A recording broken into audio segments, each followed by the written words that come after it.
Hello students, let's study a very important topic of physics, that is torque, which is from the topic rotational motion.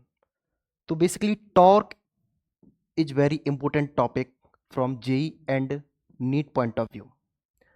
Torque को basically हम represent करते हैं tau से. जब भी मैं टाउ लिखूंगा मीन्स टॉर्क के बारे में हम स्टडी कर रहे हैं. टॉर्क होता है रोटेशनल टेंडेंसी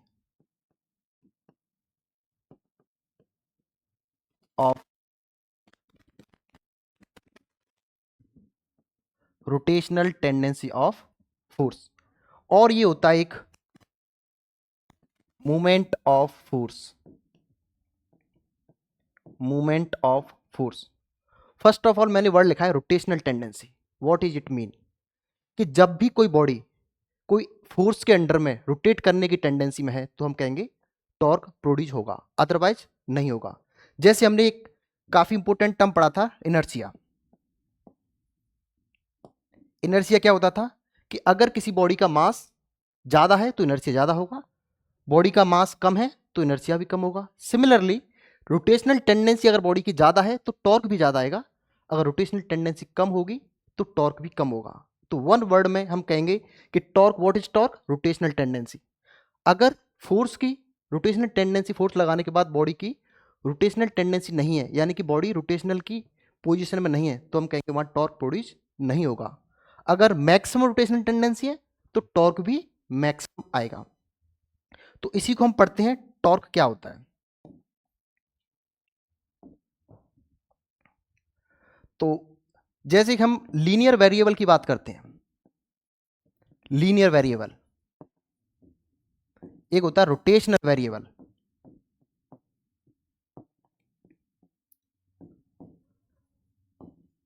रोटेशनल वेरिएबल जैसे कि अगर हम बात करते हैं ट्रांसलेटरी मोशन में हमने पढ़ा था डिस्प्लेसमेंट.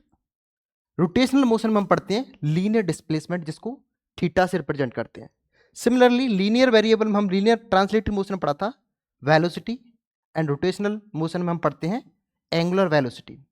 सिमिलरली यहां पर पढ़ा था एक्सेलरेशन, और यहां पर हमने पढ़ा था angular acceleration, that is alpha. Similar way में हम रोटेटरी मोशन में एक टर्म पढ़ते हैं फोर्स.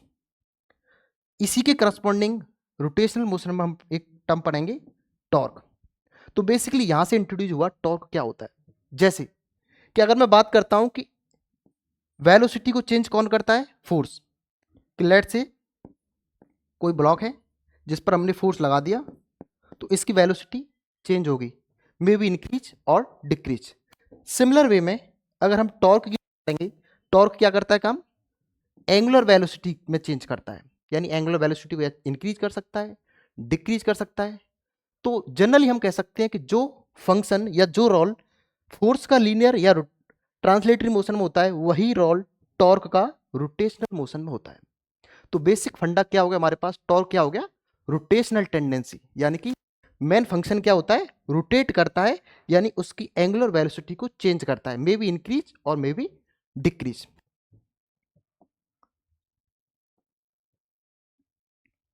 तो एक ऐसे ही हम समझ के चलते हैं. लेट से ये हमारे पास एक रॉड है और यहां पर हमने कर दी हिंज. हिंज्ड कर दी या पिवोट कर दी. अब हिंज्ड का क्या मतलब हुआ? यानी इस पॉइंट के अबाउट ये बॉडी रोटेट कर सकती है, फिक्स नहीं है ये. कई कई वर्ड बोला जाता है फिक्स्ड. फिक्स्ड का मतलब हो गया कि ये रोटेट नहीं कर सकती है. अगर हमने इसके ऊपर एक फोर्स लगाया तो इस एक्सिस के अबाउट, इसको बोलते हैं एक्सिस ऑफ रोटेशन, इसके अबाउट बॉडी रिवॉल्व कर सकती है, रोटेट कर सकती है. तो अगर हम क्या क्या कहेंगे, इस पर हमने फोर्स लगाया और ये रोटेट कर रही है. तो अगर मैं कुछ फंक्शन की बात करता हूं, यानी कि रोटेशनल इफेक्ट जो आ रहा है, रोटेशनल इफेक्ट, इसी को हम बोलते हैं टॉर्क. रोटेशनल इफेक्ट यानी कि टॉर्क किस किस वेरिएबल्स पर डिपेंड करता है? जो रोटेशनल इफेक्ट होता है वो 3 वेरिएबल पर डिपेंड करता है. First of magnitude of force. Magnitude of force means कि अगर हमने इस बॉडी के ऊपर फोर्स लगाया तो कितना फोर्स लगाया, डायरेक्टली प्रोपोर्शनल होता है टॉर्क. या फिर हम ऐसे कह सकते हैं torque is directly proportional to force, यानी कि जितना ज्यादा फोर्स लगाएंगे उतना ज्यादा टॉर्क प्रोड्यूस होगा, जितना कम फोर्स लगाएंगे उतना कम टॉर्क प्रोड्यूस होगा, अगर फोर्स नहीं लगाएंगे तो टॉर्क नहीं आएगा। तो फर्स्ट ऑफ ऑल कि जब फोर्स की वैल्यू हम बढ़ाएंगे तो टॉर्क भी बढ़ेगा। तो पहला फंक्शन क्या हो गया, मैग्नीट्यूड ऑफ फोर्स के ऊपर डिपेंड करता है, तो ये हमारे पास पहला फैक्टर हो गया। दूसरा फैक्टर होता है point of application, point of application of force, यानी कि ये हमने जो फोर्स लगाया है वो किस पॉइंट पर लगाया है इसके ऊपर भी टॉर्क डिपेंड करता है। जैसे कि अगर मैं बात करता हूं इस पॉइंट के अबाउट कोई बॉडी हिंज्ड है, ये हमारे पास कोई बॉडी है, अगर हमने इसके ऊपर फोर्स लगाया, इसको हम केस फर्स्ट मान लेते हैं।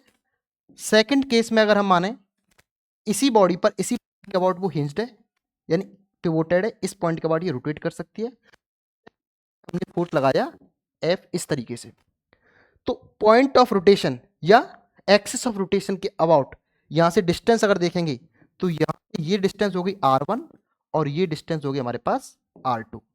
जैसा कि हमको दिख रहा है r2 is greater than r1। Generally हम ऐसा ऑब्जर्व भी करते हैं कि अगर ये f r2 डिस्टेंस पर अगर ज्यादा डिस्टेंस पर है तो इसके रोटेट करने की टेंडेंसी ज्यादा होगी, अगर कम डिस्टेंस पर तो इसके रोटेट करने की टेंडेंसी कम होगी। अगर यही फोर्स अगर मैं ऐसे कर देता, ये पॉइंट ऑफ एक्सिस ऑफ, अगर पॉइंट ऑफ रोटेशन पे ही लगा देते हैं हम फोर्स तो टॉर्क आएगा ही नहीं, क्योंकि बॉडी रोटेशन की टेंडेंसी में ही नहीं है। तो बेसिकली पहला फैक्टर हो गया फोर्स के ऊपर डिपेंड कर रहा है, सेकंड हो गया पॉइंट ऑफ एप्लीकेशन यानी कि कितनी डिस्टेंस पर है, इसको बोलते हैं यहां से ये आर है जो r1 r2 हम जनरल पॉइंट मान लेते हैं, यहां पर आर हो गया लीवर आर्म, इसी को और बोलते हैं मूवमेंट आर्म। तो दूसरा फैक्टर हो गया हमारे पास मूवमेंट आर्म के ऊपर भी डिपेंड करता है, मींस अगर मूवमेंट आर्म को इंक्रीज करते हैं तो टॉर्क इंक्रीज होता है, ये बात क्लियर होगी हमारे पास। यानी कि अगर मूवमेंट आर्म को जीरो कर दिया, यानी देखो यहां पर इसमें मूवमेंट आर्म जीरो हो गया तो टॉर्क हमारे पास जीरो आएगा। तो सेकंड फैक्टर हो गया हमारे पास point of application of force. तीसरा फैक्टर होता है direction of force, direction of force, यानी कि जो फोर्स हमने एक्ट किया है वो किस पॉइंट पर लगाया, उसके बाद क्या हो गया किस डायरेक्शन फोर्स को लगाया है। जैसे कि ये हमारे पास वही सेम पॉइंट हिंज्ड पॉइंट है, यहां पर फिक्स्ड पॉइंट है, सॉरी हिंज्ड है या पिवोटेड पॉइंट है। अगर मैंने फोर्स इस डायरेक्शन में लगाया एफ, तो इस एफ फोर्स की वजह से अगर हम देखेंगे तो ये लग रहा है ये हो गया लीवर आर्म आर डिस्टेंस पर, यहां से यहां तक लीवर आर्म क्या होता है, इसको बोलते हैं point of application of force, और ये हो गया पिवोटेड पॉइंट, तो यहां से यहां तक की डिस्टेंस को बोलते हैं आर यानी कि मूवमेंट आर्म या लीवर आर्म। अब यहां से यहां तक की डिस्टेंस को, ये जो डायरेक्शन बनेगी फोर्स की डायरेक्शन, ये हो गया line of action of force, यानी इस लाइन के अलोंग फोर्स एक्ट कर रहा है। तो line of action of force and lever arm के बीच का जो एंगल होता है ये हमारे पास हो गया थीटा। अगर हम इस एफ के कंपोनेंट करेंगे तो इधर आएगा, क्योंकि थीटा के बगल वाला क्या आता है कॉस थीटा, तो ये हो गया एफ कॉस थीटा। अगेन ये कितना आ जाएगा एफ साइन थीटा। अब यहां पर हम देखें, यहां पर आप देख पा रहे होंगे क्या एफ कॉस थीटा इसमें टॉर्क प्रोड्यूस कर सकता है, क्या रोटेट, टॉर्क का मतलब होता है रोटेशनल टेंडेंसी, क्या एफ कॉस थीटा इसको रोटेट करने की टेंडेंसी में है, नहीं। तो मैं यहां से कहूंगा कि जो एफ कॉस थीटा होगा वो टॉर्क को प्रोड्यूस नहीं करेगा, तो क्या करेगा जो एफ साइन थीटा है इसको बोलते हैं वर्टिकल कंपोनेंट, इसको मैं कह देता हूं वर्टिकल कंपोनेंट या परपेंडिकुलर कंपोनेंट ऑफ फोर्स। और ये क्या हो गया पैरेलल कंपोनेंट ऑफ फोर्स, किसके पैरेलल है लीवर आर्म या मूवमेंट आर्म के पैरेलल कंपोनेंट ऑफ फोर्स का, उसको एफ पैरेलल कह दिया, और जो परपेंडिकुलर है उसको एफ परपेंडिकुलर कह दिया। तो टॉर्क प्रोड्यूस करने में कौन हेल्प कर रहा है एफ साइन थीटा। तो जो हमारे पास तीसरा फैक्टर जो हमने लिखा है वो क्या क्या कर रहा है एफ साइन थीटा जितना ज्यादा होगा उतना ज्यादा टॉर्क होगा।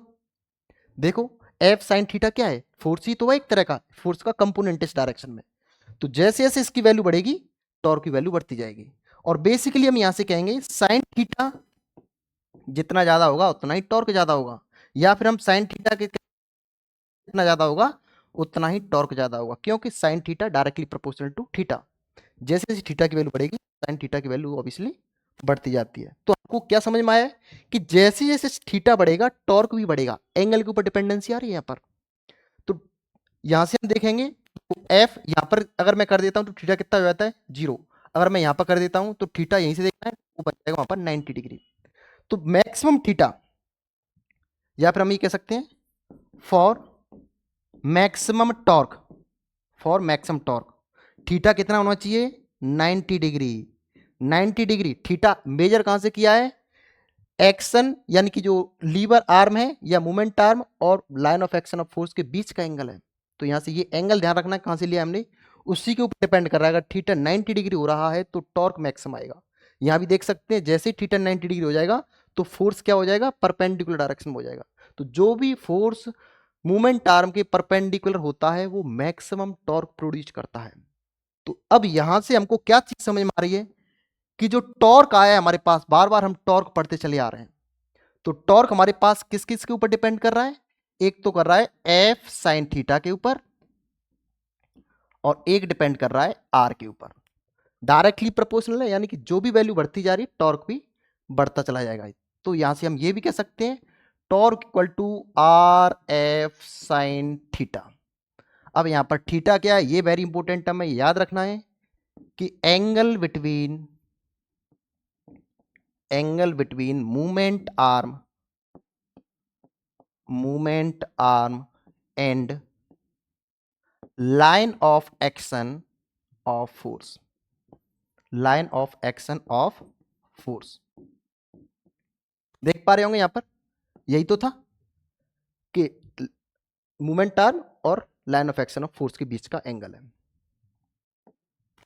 तो ये ध्यान रखना है थीटा क्या है। तो हमारे पास जो एक फॉर्मूला निकल के आता है टॉर्क का वो आपको याद रखना है, torque equal to R F sine theta. R क्या है मूवमेंट आर्म, एफ क्या है अप्लाइड फोर्स, थीटा समझ में आ गया क्या है, उसका साइन लेना है। तो अब हमारे पास दो कंपोनेंट आए थे यहां पर, हम देख पा रहे होंगे, इसको मैंने कहा था एफ पैरेलल और इसको हमने कहा है एफ परपेंडिकुलर। सिमिलर वे में अगर हम कहें कि बताओ एफ पैरेलल जो है क्या टॉर्क प्रोड्यूस करेगा, इसका कोई रोल नहीं है टॉर्क प्रोड्यूस करने में, इसकी वैल्यू ज्यादा हो कम हो जीरो हो इसका कोई इफेक्ट नहीं आता है। It does not produce torque, it does not produce torque. But अगर मैं बात करता, अच्छा ये क्यों प्रोड्यूस नहीं कर रहा है, देखो अब यहां से हम कह रहे हैं एफ पैरेलल क्यों प्रोड्यूस नहीं कर रहा है, क्योंकि ये जो फोर्स का कंपोनेंट है वो मूवमेंट आर्म के पैरेलल है। तो आगे से याद रखना है कि कोई भी फोर्स जो मूवमेंट आर्म के पैरेलल होगा वो टॉर्क प्रोड्यूस नहीं करेगा। जैसे कि जैसे हमने एग्जांपल देखा भी होगा कि लेट से ये हमारे पास एक डोर है, अगर मैं इसके ऊपर फोर्स लगा रहा हूं इस तरीके से, अब फोर्स इसमें दिख नहीं रहा 3D में, अगर ये फोर्स लगा रहा है इस तरीके से फोर्स लग रहा है, ये डोर है प्लेन में और फोर्स लग रहा है ऐसे, तो मैं यहां से ये कहूंगा कि यहां पर टॉर्क प्रोड्यूस हो रहा है। बट अगर मैं इस फोर्स को मैं ऐसे लगा देता हूं, यहां पर देखो अगर मैंने फोर्स ऐसे लगाया तो क्या इसको रोटेट कर सकता है, नहीं करेगा। क्यों, क्योंकि ये यहां से लेके यहां तक की डिस्टेंस ये क्या हो गई मूवमेंट आर्म और इसके पैरेलल फोर्स है। तो जो पैरेलल फोर्स होता है मूवमेंट आर्म के वो टॉर्क प्रोड्यूस नहीं करता है। क्लियर। सेकंड चीज, अगर ये क्या है परपेंडिकुलर फोर्स हो गया, perpendicular component of force from the movement arm, तो ये फोर्स टॉर्क प्रोड्यूस करेगा। तो ये चीज याद रखनी है क्यों प्रोड्यूस नहीं कर रहा है, F parallel does not produce torque because it is parallel to the movement arm. क्या एफ परपेंडिकुलर प्रोड्यूस करेगा, it produce torque, it produce torque. तो याद रखना कि जो मूवमेंट आर्म के परपेंडिकुलर होता है वो मैक्सिमम टॉर्क प्रोड्यूस करता है। किसी एंगल पर अगर कोई फोर्स होता है तो उसका जो कंपोनेंट लेंगे तो जो पैरेलल वाला होगा वो टॉर्क प्रोड्यूस नहीं करेगा और जो परपेंडिकुलर वाला होगा वो टॉर्क प्रोड्यूस करेगा। तो ये बेसिक सी आपको पता होना चाहिए। अगली चीज हम पढ़ते हैं, हमने एक फाइनल रिजल्ट निकाला है tau equal to R F sine theta. क्या आपने वेक्टर में पढ़ा है कि ए क्रॉस बी दो वेक्टर्स का अगर क्रॉस प्रोडक्ट करते हैं तो वो आता है वेक्टर ए का मैग्नीट्यूड, वेक्टर बी का मैग्नीट्यूड, सॉरी ये मैग्नीट्यूड है तो वेक्टर नहीं आएगा, ए बी साइन थीटा, एक एन कैप आता है वो डायरेक्शन को रिप्रेजेंट करता है यूनिट वेक्टर। सिमिलर वे में अगर यहां से मैं कहूंगा तो ये भी तो कह सकता हूं, ये हो जाएगा R cross F, R cross F. तो नेक्स्ट फॉर्मूला जो टॉर्क का आ रहा है वेक्टर फॉर्म में वो आएगा आर क्रॉस एफ, यानी कि आर एंड एफ का क्रॉस प्रोडक्ट लेंगे तो हमको टॉर्क देगा। अगर इसको ओपन किया तो are F sine theta, sign theta क्या है ये भी पता चल गया हमको। एक और इंपॉर्टेंट चीज हमको यहां से समझ पा रहे होंगे,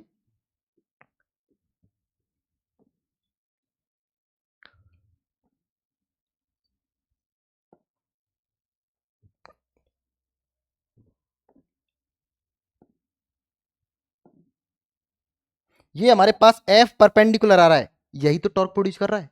तो यहां पर जो फोर्स आया, फोर्स का कौन सा कंपोनेंट है, एफ साइन थीटा क्या है, यहां पर देखो एफ साइन थीटा क्या है, फोर्स का परपेंडिकुलर कंपोनेंट। तो यहां से मैं ये भी तो कह सकता हूं एफ साइन थीटा को एक टर्म और कह सकता हूं कि जो टाउ इक्वल टू आ जाएगा वो आ जाएगा आर इंटू एफ परपेंडिकुलर। तो जो perpendicular component of force into R का जो मल्टीप्लाई होगा वो होगा टॉर्क हमारे पास।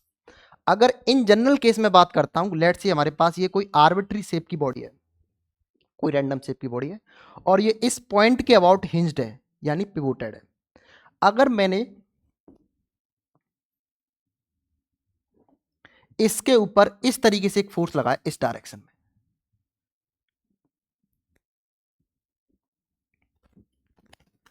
ये हो गया फिक्स्ड पॉइंट, हिंज्ड पॉइंट, और ये हो गया point of application of force.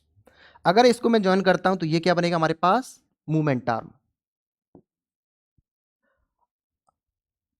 थोड़ा सा हमने गलत डायरेक्शन में बना दिया, ये ऐसे कर लेते हैं, ये है फोर्स, इसका point of application of force है, ये यहां से लेके यहां तक मूवमेंट आर्म हो गई। तो इसको आगे एक्सटेंड करेंगे और force, line of action of force and movement arm के बीच का जो एंगल बनेगा वो बनेगा थीटा। अगर यहां से परपेंडिकुलर ड्रॉप करता हूं मैं, यहां से ये परपेंडिकुलर लाइन, तो ये थीटा होगा तो इसके करस्पॉन्डिंग ये एंगल थीटा हो जाएगा। यहां से लेके यहां तक आर है तो ये डिस्टेंस कितनी हो जाएगी, आर साइन थीटा। यहां से लेके ये डिस्टेंस कितनी बन जाएगी, इस ट्राइंगल हम देख पा रहे होंगे, तो ये बन रहा है आर कॉस थीटा। तो एक और चीज हमको पता चल गया कि जो आर साइन थीटा है वो है हमारे पास यहां से के आर परपेंडिकुलर, परपेंडिकुलर डिस्टेंस माना है हमने कहां से, line of action of force पर पिवोटेड पॉइंट से परपेंडिकुलर डिस्टेंस की वैल्यू है आर साइन थीटा। तो यहां से जो अगर आर और साइन थीटा को कंबाइंडली लिखना चाहें तो मैं टॉर्क एक अलग फॉर्मेट में भी लिख सकता हूं, आर परपेंडिकुलर इंटू एफ। तो आर परपेंडिकुलर इंटू एफ। तो देखो कितने तरीके से हम, कितने फॉर्मेट में हम टॉर्क को लिख रहे हैं। सबसे पहला फॉर्मेट हमने क्या लिखा, tau equal to R F sine theta, where R is movement arm, F is force and theta is angle between line of action of force and lever arm. दूसरे फॉर्मेट में हमने लिखा वेक्टर फॉर्मेट में R cross F. तीसरा format लिख दिया tau equal to R into F perpendicular. और चौथा फॉर्मेट हो गया आर परपेंडिकुलर इंटू एफ। ये जनरल फॉर्मूले, अलग अलग सिचुएशन के हिसाब से अलग अलग फॉर्मूले हम यूज करेंगे। अब छोटी छोटी चीज हम लिख लेते हैं, जैसे हमने पढ़ा था tau equal to R cross F, R F sine theta into N cap. अब एन कैप क्यों आया है, एन कैप एक अलग यूनिट वेक्टर होता है जो क्या रिप्रेजेंट करता है, वो डायरेक्शन रिप्रेजेंट करता है, टाउ की डायरेक्शन किधर होगी वो रिप्रेजेंट कर रहा है। तो पहले, सबसे पहले पॉइंट्स वाइज लिखते हैं, ये एक, अगर हम बात करेंगे यहां से इसकी यूनिट क्या हो जाएगी, आर एंड एफ का प्रोडक्ट है तो आर क्या हो गया न्यूटन, और ये सॉरी एफ क्या हो गया न्यूटन, ये क्या हो गया मीटर। तो आगे से याद रखना कि न्यूटन इंटू मीटर टॉर्क की यूनिट आएगी। अगर हम बात करते हैं डायमेंशन की, तो डायमेंशन हमको पता है न्यूटन की क्या होती है, M L T minus two. Meter क्या है, लेंथ है तो एल हो गया, तो basically M L two T minus two, ये क्या हो गया इसकी डायमेंशन टॉर्क की। और यही डायमेंशन एनर्जी की होती है और यही डायमेंशन वर्क की होती है। तो वर्क, एनर्जी, टॉर्क, इन सभी की डायमेंशन क्या होती है, सेम होती है। अगली हम बात करेंगे, ये एक वेक्टर क्वांटिटी है, कैसी क्वांटिटी है, वेक्टर क्वांटिटी है। अब वेक्टर क्वांटिटी ये कैसा वेक्टर है? ये एक एक्सियल वेक्टर है। कैसा वेक्टर है? Axial vector. और एक्सियल वेक्टर कैसा होता है? जिसकी डायरेक्शन एक्सिस ऑफ रोटेशन के अलग होती है। अभी समझेंगे डायरेक्शन कैसे लिया जाएगा इसका। याद ये रखना है कि वेक्टर क्वांटिटी बट कैसा वेक्टर है? एक्सियल वेक्टर है। और वेक्टर क्वांटिटी होती है उसमें क्या क्या होता है? एक होता है मैग्नीट्यूड। मैग्नीट्यूड समझ में आ गया हमारे पास, फॉर्मूले से हम निकाल सकते हैं। आर पता हो, एफ पता हो, साइन थीटा एंगल पता हो तो हम यहाँ से मैग्नीट्यूड निकाल सकते हैं। अगर ये वेक्टर है तो एक चीज और होनी चाहिए इसमें, डायरेक्शन। क्या होना चाहिए? डायरेक्शन। तो हम डायरेक्शन देखेंगे तो डायरेक्शन कैसे निकालेंगे? तो देखिए, अगर मैं तुमसे कहता हूं कि ये वेक्टर ए है और ये वेक्टर बी है, दो वेक्टर हमारे पास, दोनों डिफरेंट डिफरेंट मतलब सेम प्लेन में, इस तरीके से प्लेन में है। जैसे अगर मैं यहां से कहना चाहूं इस तरीके से प्लेन में है दोनों वेक्टर्स, दिख रहा है यहां से। अगर मैं ए क्रॉस बी निकालूंगा, ये वेक्टर ए है और ये वेक्टर बी है, ए क्रॉस बी निकालूंगा तो राइट हैंड थंब रूल से डायरेक्शन निकाली जाती है। तो राइट हैंड थंब रूल से कैसे यूज करेंगे हम? जैसे हमको निकालना है ए क्रॉस बी, तो जो वेक्टर पहले लिखा हुआ है उसकी तरफ अपनी फिंगर्स रखेंगे और कर्ल किधर करेंगे? दूसरे वेक्टर की तरफ। तो जो थंब की डायरेक्शन होगी वो वेक्टर की डायरेक्शन होगी। तो हमको निकालना है ए क्रॉस बी, तो जो पहले हमने फिंगर्स रखी ए की तरफ, कर्ल किधर किया? बी की तरफ, तो डायरेक्शन किधर हो गई? अंदर की तरफ, इनवर्ड। डायरेक्शन किधर आ रही है इसकी? इनवर्ड। किसकी? ए क्रॉस बी की। अगर सिमिलरली अगर मैं तुमसे कहता हूं ये ए वेक्टर है और ये बी वेक्टर है, अगर हमको चाहिए बी क्रॉस ए, हमको अब ए क्रॉस बी नहीं चाहिए, हमको चाहिए बी क्रॉस ए, तो बी क्रॉस ए की डायरेक्शन कैसे निकालेंगे? पहला वेक्टर आ रहा है बी, बाद में आ रहा है ए, तो पहले फिंगर्स हम लिखेंगे बी की तरफ और अपना कर्ल किधर करेंगे? ए की तरफ। तो देखो बी से लेके ए की तरफ, बी ये रहा, कर्ल किधर किया? ए की तरफ, थंब किधर दे रहा है? डायरेक्शन। तो ये हो गया आउटवर्ड। क्या हो गया? Outward direction. तो जो इनवर्ड होता है, देखो यहां पर क्या आ रहा है? ये क्लॉकवाइज आ रहा है, ये क्या आ रहा है? क्लॉकवाइज। और ये क्या आ रहा है? Anti clockwise. ये है एंटी क्लॉकवाइज। तो रोटेशन के हिसाब से इसको लेते हैं हम पॉजिटिव। तो जो भी टॉर्क एंटी क्लॉकवाइज होगा उसको नेगेटिव, सॉरी पॉजिटिव लेंगे, और क्लॉकवाइज होगा उसको नेगेटिव लेंगे। यानी कि डायरेक्शन का विशेष याद ध्यान रखना है कि क्लॉकवाइज और एंटी क्लॉकवाइज दोनों डिफरेंट डिफरेंट डायरेक्शन होती हैं, सभी को एक साथ ऐड नहीं करना है।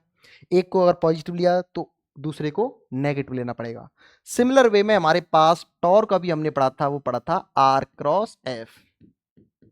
तो मैं मान लेता हूं ये कोई आर वेक्टर है, ये कोई एफ वेक्टर है, तो आर क्रॉस एफ निकालेंगे तो किधर निकल के आ जाएगा?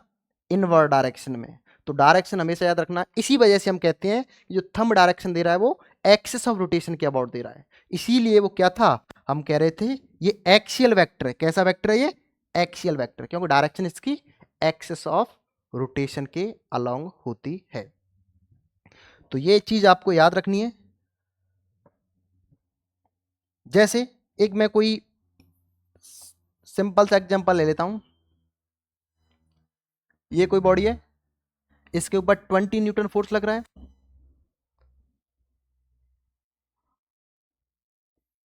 एक कोई बॉडी है, इसके ऊपर 10 न्यूटन फोर्स लग रहा है। इनकी डिस्टेंस मान लेते हैं, इनकी डिस्टेंस मान लेते हैं, ये 2 मीटर, ये 3 मीटर। एक कोई और बॉडी मान लेते हैं, इस तरीके से फोर्स लग रहा है, ये एक line of action of force हो गया। इसकी डिस्टेंस मान लेते हैं 5 मीटर। इस तरीके से अगर मैं कहता हूं कि बताओ टॉर्क, नेट टॉर्क कितना होगा, तो सबसे पहले हम क्या करेंगे? टॉर्क निकालेंगे। क्लॉकवाइज को एक साथ लिखेंगे, एंटी क्लॉकवाइज को एक साथ लिखेंगे। तो जो क्लॉकवाइज होगा वो एंटी क्लॉकवाइज होगा, दोनों सब्ट्रैक्ट हो जाएंगे।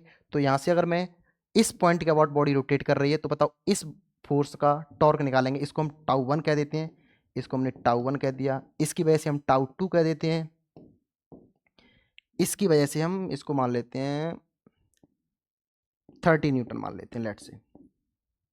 इसको मान लेते हैं टाउ 3। तीनों अलग अलग टॉर्क हैं, वेक्टर फॉर्मेट में इस तरीके से जोड़ रहे हैं। अगर हम रोटेशनल टेंडेंसी की बात करते हैं तो टाउ 1 कितना हो जाएगा हमारे पास? इसका टाउ 1 है ना, तो फोर्स आर इंटू एफ आ जाएगा। आर कितना है? 3 मीटर। फोर्स कितना है? 10 न्यूटन। कितना आ रहा है? 30 इंटू मीटर। बट किधर टेंडेंसी में? वो एंटी क्लॉकवाइज। तो ये टॉर्क जो आ रहा है वो एंटी क्लॉकवाइज। सिमिलर वे में इस इसका टॉर्क टाउ टू मान लिया हमने, और ये टाउ टू कितना आ जाएगा, फोर्स कितना है 20 न्यूटन, डिस्टेंस कितनी है 2 मीटर, कितना आ रहा है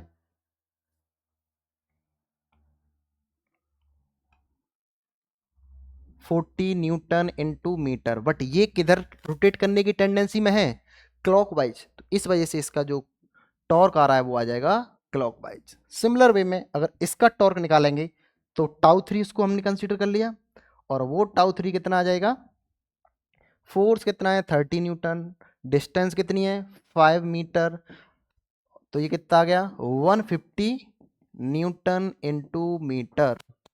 बट वो किधर रोटेट करने की टेंडेंसी में, देखो इसको पकड़ के देखो, ये किधर घुमा रहा है, वो क्लॉकवाइज घुमा रहा है, तो ये टॉर्क किधर आ गया, क्लॉकवाइज आ गया। अगर टाउ नेट निकालेंगे हम यहाँ से, टाउ नेट कितना हो जाएगा, क्लॉकवाइज को एक साथ लिख लो, एंटी क्लॉकवाइज को एक साथ लिख लो, तो क्लॉकवाइज एक ये है और एक ये है, तो कितना आ गया 150 प्लस 40, ये हो गया 190 न्यूटन इंटू मीटर। ये किधर आ रहा है क्लॉकवाइज। अब अच्छा हम ये क्लॉकवाइज लिख रहे हैं, लेकिन ये क्या है एंटी क्लॉकवाइज में सब्ट्रैक्ट रहेंगे, माइनस के 30 न्यूटन इंटू मीटर। तो हम ओवरऑल निकालेंगे यहाँ से, इसको रफ कर लेते हैं, तो ये कितना आ जाएगा, ये 40 था, तो 190 माइनस 30, तो ये कितना आ गया 160 न्यूटन इंटू मीटर।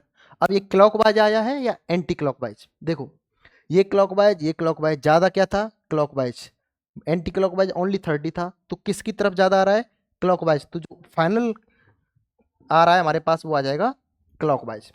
इस तरीके से हम टॉर्क लिख सकते हैं। तो अब हमारे पास डायरेक्शन हो गया, मैग्नीट्यूड हो गया, सारी चीज़ें हो गई, ये हमारे पास होता था बेसिकली टॉर्क के बारे में। तो I hope you understand the concept of torque. Thank you very much.